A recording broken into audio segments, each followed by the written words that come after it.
Once you're in your business manager, the next thing to do is This video is brought to you by EpiPies Academy.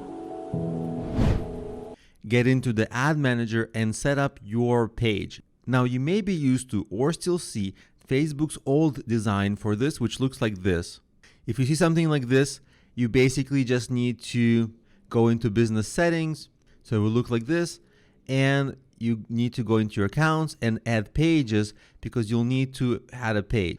And the reason you need a page is because your ads are run through a business page, not a Facebook group, business page. So you'll add a page. Either you'll make one or you will add one that's existing. But let's use the more modern Facebook design for this.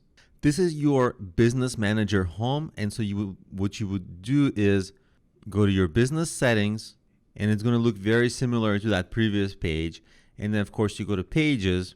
I already have this Problemio.com page set up, but in your case, if you don't have that, you will just click the add button, add a page. You see, it's very similar. The changes are just cosmetic.